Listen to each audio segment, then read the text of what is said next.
is not working? Our current immigration system has been broken for decades and needs updating, yes. Okay. I was born in 1986.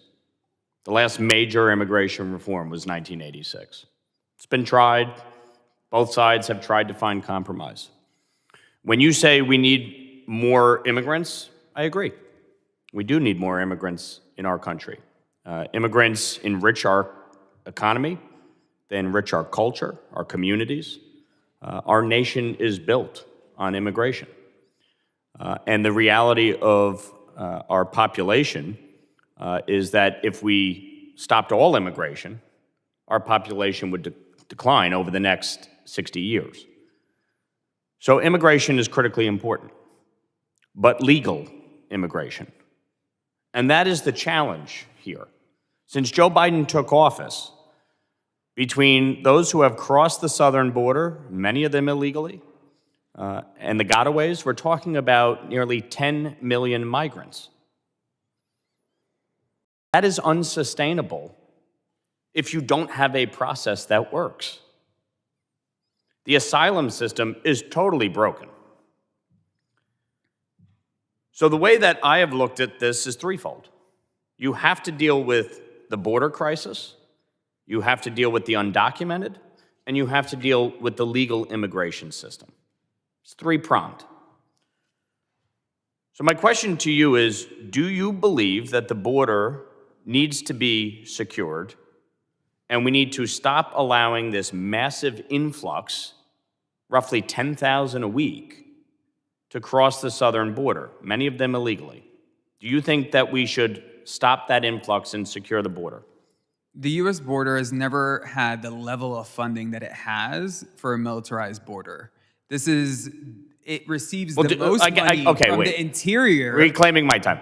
Do you think we should have a border? I guess let's start there. Do you think we should have a border? We have borders. Okay. So if we have a border, districts. If we have a border, do you think we should secure the border and actually have a process by which people cross the border?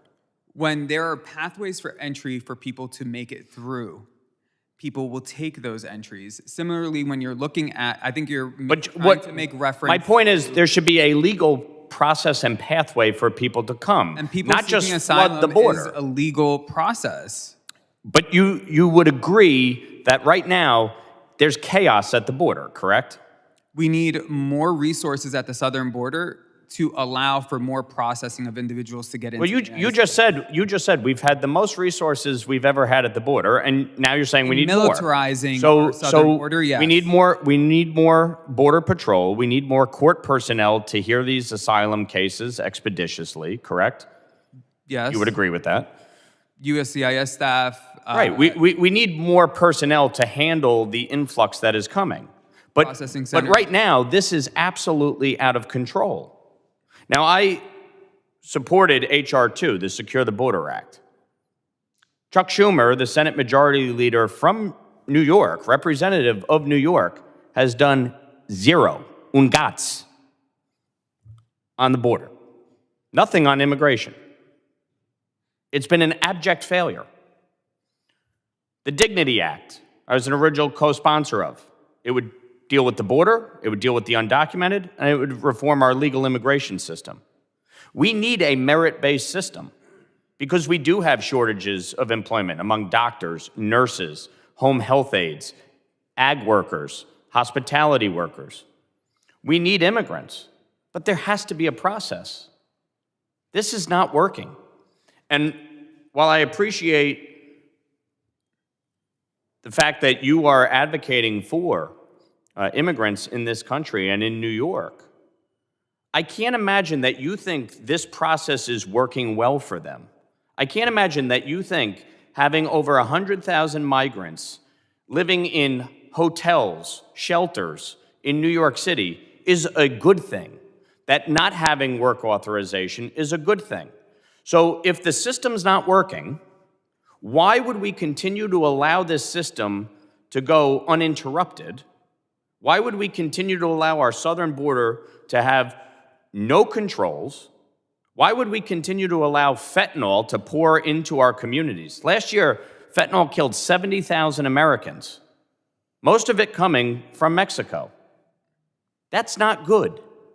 So if we know it's not good, if we know the system's not working, if we know New York City is buckling under the pressure, if we know Eric Adams is saying it's going to cost us $12 billion over the next 3 years, if we know Kathy Hochul is saying we can't sustain this, if we know New York City is now saying we need to cut services, we need to cut the NYPD, we need to cut the FDNY, why in God's name are we continuing like this?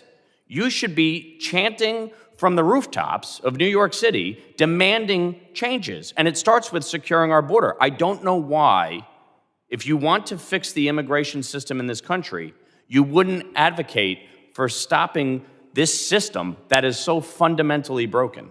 It's not about advocating for stopping the system. It's about fixing the systems that we have been living in since you were born and have not been changed significantly. The problem here is that there isn't any bipartisan solutions being put forward. I put one forward. The Dignity Act is a bipartisan bill introduced by Republicans and Democrats, the first bipartisan immigration bill in over a decade. Have you endorsed it? No. And why? It is moving away from what has been already agreed to in past reform conversations, and instead creating a second class. So the reality is you don't want immigration reform. You want open borders. Want immigration you want open borders, fair. And you just want it to keep on trucking. And that's the problem. We want immigration reform. Mr. Lawler, thank you. Your time has expired. I want to thank everyone for being here today on this hearing, protecting our preparedness and assessing the impact of the border crisis on emergency management. I want to thank our witnesses. Thank you all for being here, both this morning and now this afternoon. We appreciate the work that you all do. Perhaps we don't agree on everything, but to those of you out there on the front lines protecting and serving, I thank you very much, and I hope that you remain safe.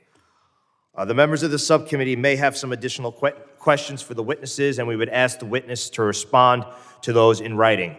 Pursuant to Committee Rule 7D, the hearing record will be held open for 10 days. I want to thank Ranking Member Carter for being here. Without objection, the subcommittee stands adjourned.